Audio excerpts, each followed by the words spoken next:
Hi, this is part 2 of our lecture involving the structure of the atom. And in this topics that we're going to be covering in this part of our lecture are found in chapters 1.6 through 1.7. And we are going to be discussing pretty much the subatomic structure of the atom. And as we briefly mentioned at the end of last video, there are 3 subatomic particles. When we mean subatomic, these are the particles that make up the atom. These include the electron. Now, the electron is the particle that's important for chemical reactivity. In other words, atoms share similar chemical properties, atoms of a particular element, because they have similar or identical numbers of electrons. And what we're going to focus on later in this chapter or in this course are valence electrons and why they're so important in chemical reactivity. Protons, well, those are also important. They're important in identifying a particular atom, an element, based upon the number of protons. In other words, the number of protons are unique for an atom of a particular element. All atoms of a particular element have the same number of protons. Neutrons, we're briefly going to be discussing them, but we're going to spend a lot of time later in this section, probably in our next video. Neutrons are important for helping us to understand about isotopes. Isotopes of the same element have different numbers of neutrons. And we're going to be discussing that in greater detail, probably later today.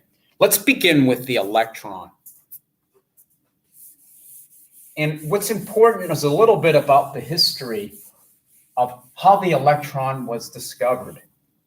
Now, the electron was studied and discovered by an English scientist named J.J. Thomson.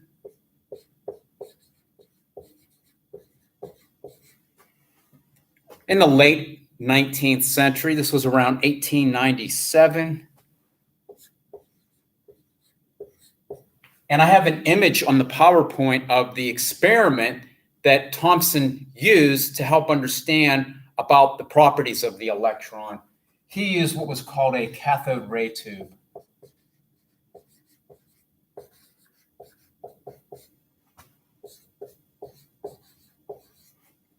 CRT. The cathode ray tube experiment allowed Thomson to discover that the electrons are very small particles and they have a negative charge. So they have a negative electrical charge. They are charged species and they're negatively charged. The way he discovered it, he fired a beam of electrons and they were attracted to a positively charged plate. Well, that tells us that those are negatively charged because negatively charged particles are going to be attracted to a positively charged plate. Another scientist that studied the electron was Robert Millikan. Robert Millikan is an American scientist, and in 1909, he actually conducted what was called the oil drop experiment.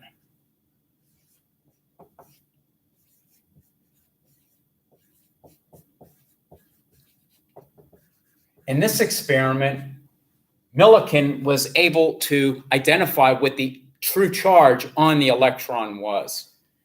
So those are 2 important historical facts that helped us to lead to the discovery of the electron, subatomic particles that make up one of the subatomic particles that make up the atom. Now, as we said, the electron is a negatively charged particles.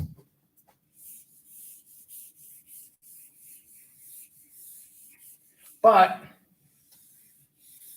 what do we know about atoms? Atoms are neutral. They don't have a charge associated with them.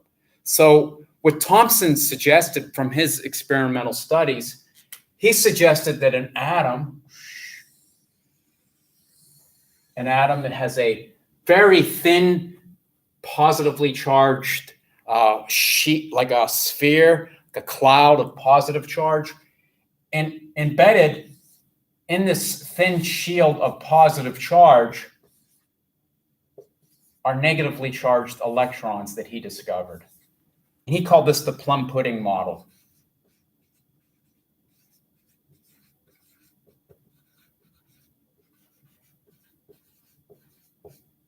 He envisioned the electrons like being raisins in a positively charged pudding of negative charge in a positively charged pudding.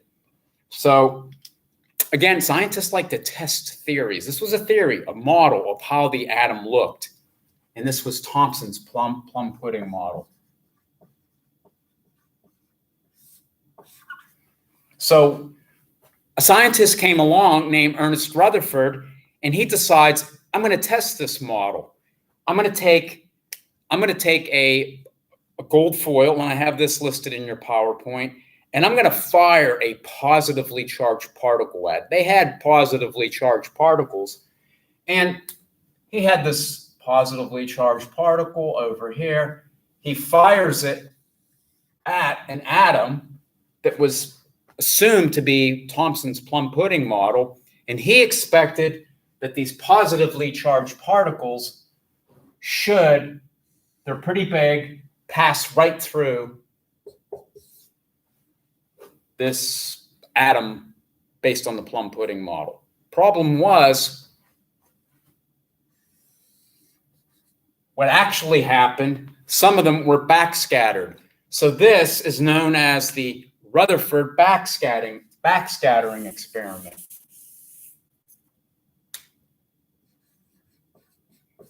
And what Rutherford's backscattering experiment, Rutherford's, we'll be more specific.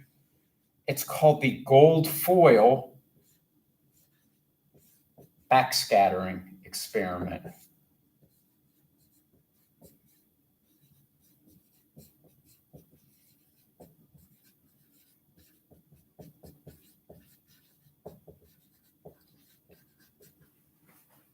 And what Rutherford's experiment provided evidence for is a positively charged nucleus.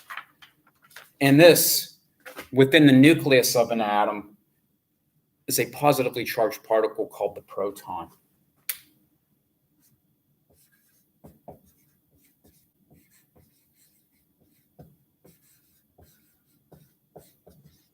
Proton, positively charged. Electrons are negatively charged particles. So these experiments allowed us to understand a little bit about the properties of protons and electrons. What these experiments discovered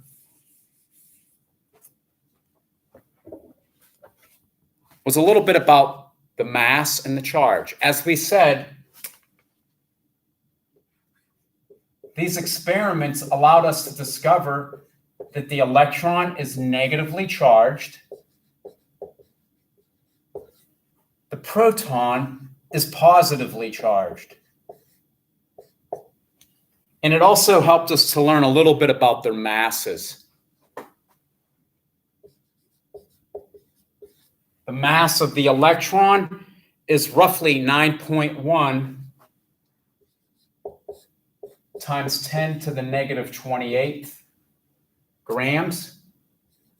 And the mass of the proton, 1.67 times 10 to the negative 24th grams. So what can you tell me about the proton and the electron in terms of which one's heavier? Which one's heavier?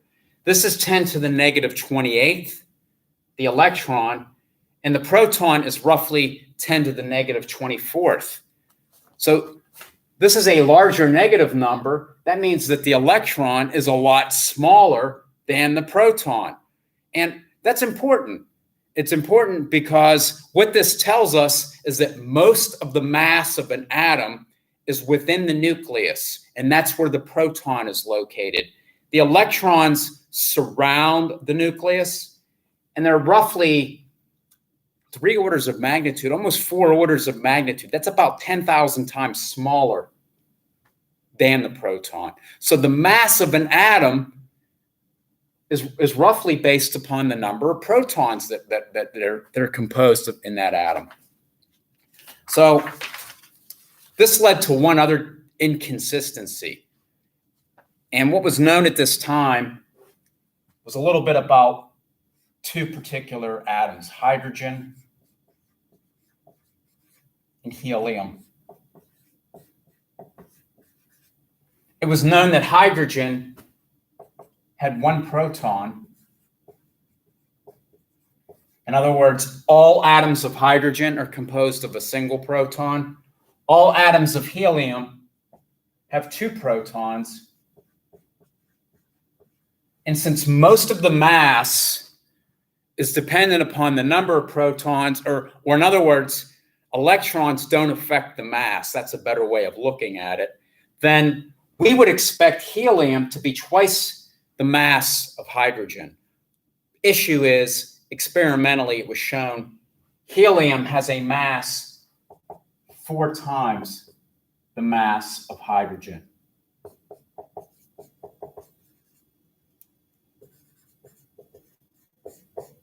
And this inconsistency in what was known was uncovered by another scientist named James Chadwick.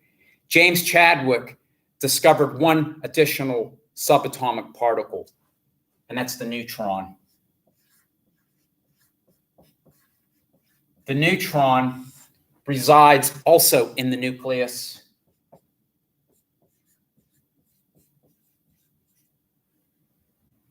It's neutral, it does not have a charge. And the mass of the neutron is pretty close to the mass, approximately the same as the mass of the proton, roughly. So this information about the structure of an atom is important. And what it tells us is that most of the volume of an atom is empty space. An atom has a nucleus that has both the proton and the neutron within the nucleus, and it has electrons outside of the nucleus. The protons and the electrons are the only charged particles. The number of protons are equal to the number of electrons in a neutral atom because we have to have electroneutrality to have a neutral atom. The mass of the electron is about 3 orders of magnitude smaller than the proton, and the mass of the atom is basically resides within the nucleus where our proton and our neutron reside. So these are important topics, or important discoveries to help us learn more about the nature of matter. It helps us to understand why chemical reactions occur. And later, we're going to discuss a little bit about the structure of chemical compounds and how their subatomic particles help to dictate their structure, especially the electron is important in those issues. Now, the final 2 topics that we're going to be covering at the end of this lecture, this chapter, is going to be dealing a little more quantitatively. And in our next lecture, we're going to discuss the atomic mass unit. We're going to describe the identity of an atom depends upon the number of protons. And we're going to learn a little bit about how we can differentiate between isotopes and ions. One of the topics that I discussed in our student learning survey, student learning outcome survey. So we'll finish chapter 1, hopefully Friday. We might do one more part to this lecture, and then Monday we'll be going over the mole concept. So thanks a lot.